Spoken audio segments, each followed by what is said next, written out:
नमस्कार, आपके साथ मैं दीपिका शर्मा और आप देख रहे हैं क्राइम तक। यूपी के सहारनपुर से एक बड़ी खबर सामने आई है, जहां पर एक बीजेपी नेता ने अपनी पत्नी और अपने 3 बच्चों को गोली से भून डाला है। पत्नी की हालत गंभीर है, अस्पताल में वो भर्ती है, लेकिन तीनों बच्चों की जान जा चुकी है। यानी कि एक पिता ने अपने बच्चों की जान ले ली है।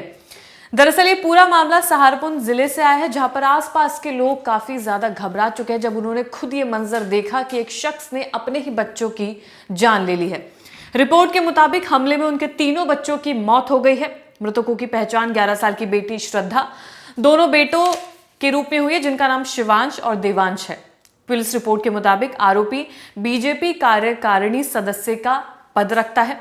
उसे घटनास्थल पर ही पुलिस ने पकड़ लिया था। हालांकि उसने खुद पुलिस को इन्फॉर्म किया था इस बारे में, जिसके बाद उसे गिरफ्तार कर लिया गया है। अपराध में इस्तेमाल की गई पिस्टल भी वहां से बरामद की गई है और इस शख्स को भी गिरफ्तार कर लिया गया है। पुलिस ने कई बड़े बड़े खुलासे किए हैं।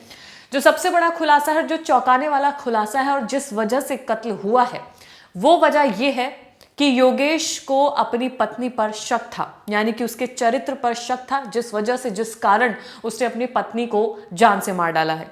मार डालने की कोशिश की, लेकिन अभी वो हॉस्पिटल में भर्ती है, जिनका इलाज चल रहा है। 2-3 बच्चों की मौके पर ही मौत हो गई है। पत्नी हॉस्पिटल में भर्ती है, पत्नी की हालत गंभीर है।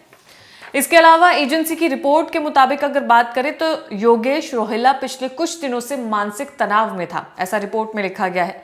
उसने अपनी स्थिति अपने पड़ोसियों से या अपने किसी भी रिलेटिव से शेयर नहीं की थी। अंदर ही अंदर उसके दिमाग में कुछ ना कुछ चल रहा था और कहीं ना कहीं ये योजना चल रही थी कि उसे अपनी पत्नी को जान से मारना है। ये विभत्स घटना सांगाठेड़ा गांव में हुई है, जिससे निवासियों में सदमा है, दहशत है, डर का माहौल है। फॉरेंसिक टीम के साथ पुलिस अधिकारियों ने मामले की गहन जांच शुरू कर दी है। बताया जा रहा है कि अपराध करने के बाद योगेश ने खुद पुलिस को सरेंडर किया, खुद पुलिस को सूचना दी। मौके पर पुलिस पहुंची, आरोपी को गिरफ्तार किया गया।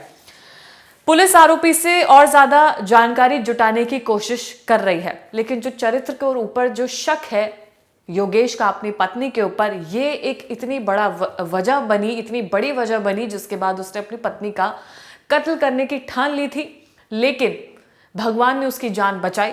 हालांकि वो हॉस्पिटल में, लेकिन तीनों बच्चे जिनका कोई कसूर नहीं था, उनकी जान चली जाती है।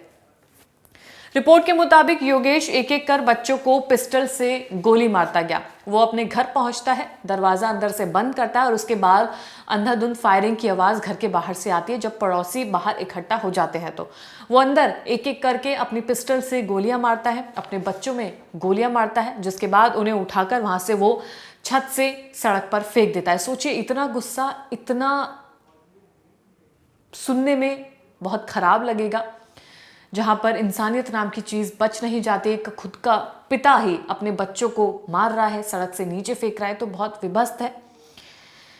ताबड़तोड़ गोलियां चलने की आवाज सुनकर पहुंचे आसपास के लोग बीच रास्ते में नेहा और बच्चों को लहू लुहान पड़ा देखकर सहम जाते हैं। हालांकि पड़ोसियों का यह भी कहना है कि योगेश कि अगर मदद करने की कोई सोचता है तो उल्टा वो उसे फंसा देता है। इस वजह से काफी देर तक बच्चे सड़क पर पड़े रहे, नेहा सड़क पर पड़ी रही, लेकिन पड़ोसियों की हिम्मत नहीं हुई कि वो उनकी मदद कर सके। बाद में पुलिस आई, जिसके बाद उन्हें हॉस्पिटल ले जाया गया।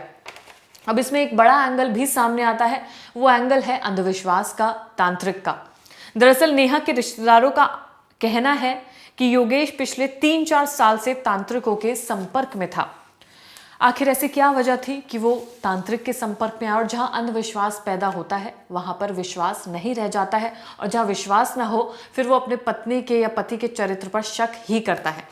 उसके मन में ये शक था कि किसी ने उसकी पत्नी नेहा पर वशीकरण कर लिया है। वो बार बार तांत्रिकों के पास जाकर इस वशीकरण का तोड़ ढूंढने की कोशिश करता था। अंधविश्वास और शक की वजह से उसने अपने घर को उजाड़ दिया, घर को नष्ट कर दिया। उसे लगने लगा कि जो उसका तीसरा बेटा है वो उसका है ही नहीं। उसको अपनी बीवी नेहा पर के चरित्र पर इतना शक हुआ कि उसे लगा कि तीसरा बच्चा किसी और मर्द का है। अंधविश्वास, भ्रम और पागलपन के इस भंवर में फंसकर उसने अपने पूरे परिवार को नष्ट कर दिया।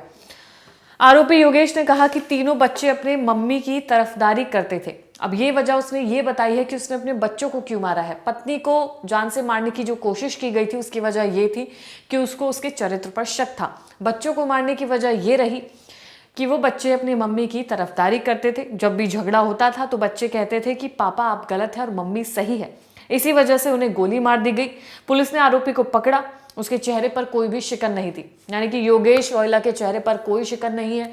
उसे कोई मलाल नहीं है कि उसने अपने तीनों बच्चों को जान से मारा है। उसे कोई मलाल नहीं है कि जिस तरीके से उसने अपनी पत्नी को मारने की कोशिश करी वो भी मर सकती थी, लेकिन उसे उसके चरित्र पर शक था, तो उसे कोई दिक्कत नहीं होती, कोई परेशानी नहीं होती अगर उसकी पत्नी नेहा की भी मौत हो जाती। हालांकि पुलिस ने इसे गिरफ्तार कर लिया है, लेकिन अंधविश्वास, तांत्रिक, ब्लैक मैजिक, ये सब देखिए कितना बड़ा असर डालते हैं किसी नॉर्मल लाइफ में। जहाँ योगेश का इतना अच्छा परिवार है, 3 बच्चे हैं, 2 बेटे, 1 बेटी, पत्नी, तो इतना अच्छा घर परिवार उसने नष्ट कर लिया। सिर्फ किस वजह से उसे शक था कि उसकी बीवी चरित्रहीन है और उसका जो तीसरा बेटा है वो उसका नहीं बल्कि किसी और का है। फिलहाल इस पूरे मामले में यही अपडेट है कि योगेश रोहिला को गिरफ्तार कर लिया गया है, उससे लगातार पूछताछ की जा रही है।